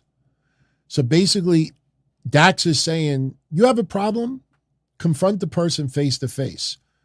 Dave Meltzer is, well, look what happened the last time. The reason why Dave totally failed in that is because if you're not happy with someone, that doesn't instantly equate to punches in the face, biting, knocking doors down. Imagine you use Dave Meltzer's mentality. That means whoever went home in a bad mood on Wednesday, if they would have complained to CM Punk, that doors would have been knocked down, punches would have been thrown. You can't complain.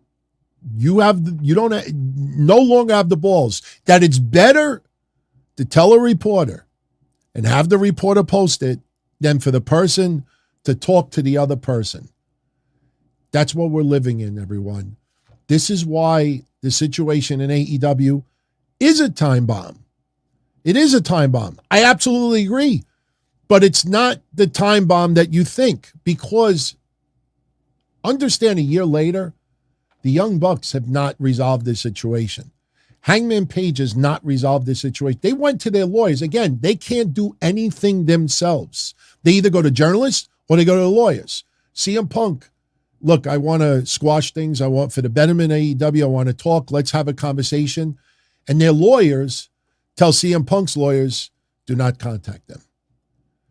As if it's a bitter divorce, as like an order of protection. They have not resolved anything. So if you don't resolve anything, how does the situation get better? Now, one last thing I do want to say. After this exchange with Dax and CM Punk, oh, and by the way, in response to the time bomb, and I'm sorry if the audio's choppy, it's the only way I could do it without getting a strike. CM Punk, in response to Dave Meltzer talking about a time bomb, went on Instagram and posted this. Black coat, white shoes, black hat, Cadillac, yeah. Was a time bomb. Black coat, white shoes, black hat, Cadillac. The boy's a time bomb. Back in the home. He posted him wearing a bathrobe, playing Rancid's song Time Bomb, basically mocking him. I thought that was fucking hilarious. Listen, at the end of the day, two things I got to tell you. Number one, it's sad to say it, but I personally think I'm very proud that we confronted this since the night of the media scrum. No one else has been more correct. Others have been correct.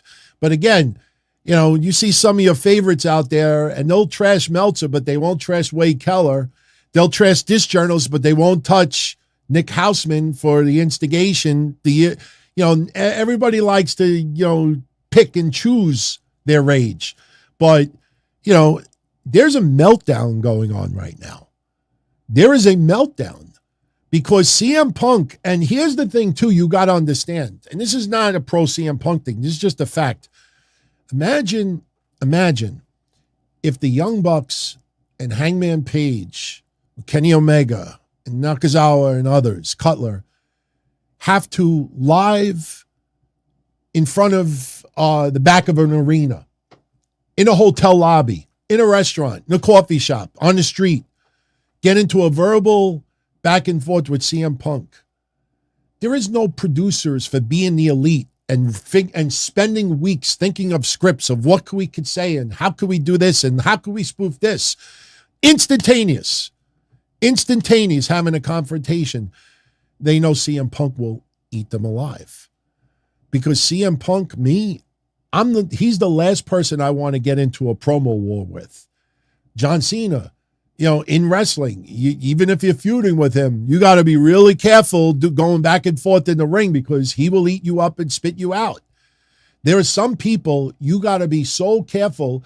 So everything has got to be produced. Insults have to be choreographed. Insults have to be produced. They have to be written in advance. They can't be spur in a moment because they know that this guy will eat them alive. So one last thing about this. After this couple of days with the time bomb stuff, something interesting is starting to develop.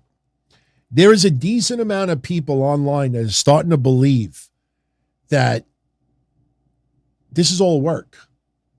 Dave's in on it. CM Punk's in on it. The Young Bucks, Kenny Omega. Like this is all storyline. Poking the bear, and this is all storyline. This is just one bit, and this is what I wrote a year ago. Journalistic kayfabe. Look at the newsletters in the background. Why report the actual story when you could be part of the story? I posted that a year ago. And it's fascinating now to see a lot of people starting to think this is all a storyline. It is not a storyline. They wanted to believe it's a storyline because they can't believe that some of their favorite wrestlers might be the snowest of the snowflakes. I mean, the fragile of the fragile. They're like eggs. They're like eggs. If you drop them, that's it. That egg splatters everywhere. You know, and when they do manly things, it's got to be choreographed, rehearsed, this and that. You know, oh my God, let me zoom in slow-mo and show After Effects and do BTE videos of me taking off my shoe and stepping on a bunch of thumbtacks because shows how hardcore I am and how much I care about AEW. No, it was stupid. It was stupid. You know, look at Wednesday. Wednesday, they did 902,000 viewers. I don't have it in front of me. We'll talk about it Monday. Do you know what the most viewed segment of AEW Dynamite was? The highest rating of the whole night? We had the conversation Wednesday, and we ended up being right. It was the concession brawl. Because every week, you can't just have straight up. It's always got to be the crackerjack surprise. You know, it's almost like you can't just have a regular match. There's got to be no DQ, falls count anywhere, concession brawl, cage match, blood and guts. Like there's always got to be, before the bell starts, everybody brawls on the rampway. You know, there's always got to be chaos. Chaos, car accidents. Look on Twitter. I'll leave you with this as I go off the air. Look on Twitter. It happens on my feed. I'm sure it happens on your feed. Me, I don't have the selection where I only see the feed of my followers. I just have the one that says new. I keep getting recommended videos to watch, and it's basically people just brawling in the street. Guy confronts other guy. Something happens in the gas station, a car accident, somebody gets run over, a shooting, an altercation with a cop and someone else. You know, the person's, having a high-speed chase. Like, everything is like a clusterfuck accident. But if you notice, they're by far the most viewed items. You'll see, you know what's funny? The next time you see something like that and you see people that'll say, why is this on my timeline? This is disgusting. Get this off my feed. Click on some of their profiles because you will see them post about 40 times. Why is this on my feed? Why is this on my profile? They're writing it to come across how disturbed they are about it. Animal abuse. That guy in the UK, I can't remember his name, that's going around and breaking into people's houses while they're home and pulling off yarmulkes off of Jewish people and running down the street. Somebody, elderly person, walking their dog, he picks up the dog and runs away, and he keeps getting let off. I mean, people can't stop looking at them.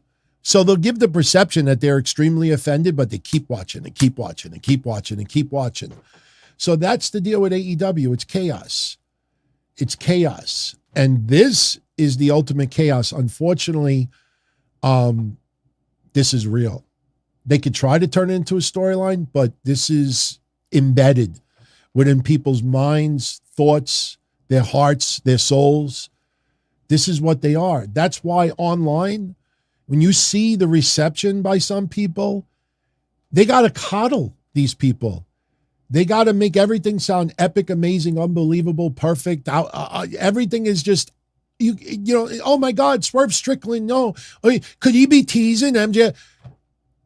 I mean, I love Swerve Strickland, any of you think he's going to be heavyweight champion in his AEW career, please pass along whatever I'm smoking.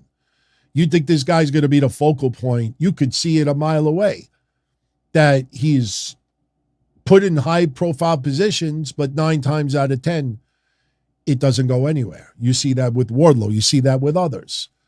So chaos, chaos, chaos, chaos, chaos. That's what AEW is built on. Now the chaos happens behind the scenes, and the only way people can accept it or try to live with it is try to pretend that, oh, maybe this is all a storyline. Oh, maybe it's just a bad dream, and it's not. So I'm out of here. So for all of you out there who are going to watch Forbidden Door live on Sunday night, have an awesome time. Enjoy it. I will watch Forbidden Door over the next bunch of days, and I will give you my overall thoughts of it next week. For those that are not watching Forbidden Door Sunday night, you're welcome to join me and the family right here live on YouTube Sunday, 8:05 p.m. for your next edition of the Sit Down. In fact, I just realized it. Is this the last Sunday of the month? Because the last Sunday of each month, we do non-wrestling stuff. So you know what we'll do? I'll advertise tomorrow or Sunday to be, tomorrow is Sunday. I'll advertise Sunday that it'll be wrestling and non-wrestling. We'll do a combination of the two. I just realized the last Sunday of the month, holy shit, half the year is done already. So join me tomorrow. If not, I'll be here Monday with your Raw recap.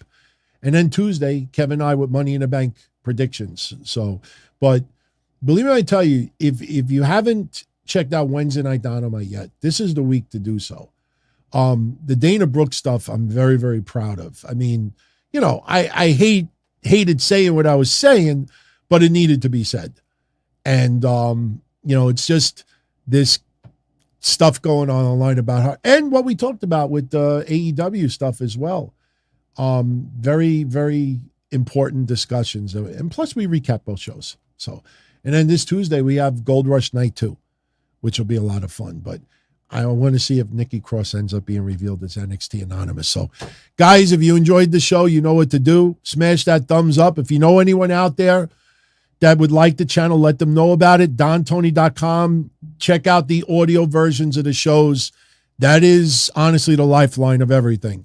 You know, the audio shows is pretty much like 85 to 90% of all of the people who tune in. So I like doing the video to get a little animated, do a little visuals. But, you know, if you saw SmackDown, there's no need to look at the pictures I posted.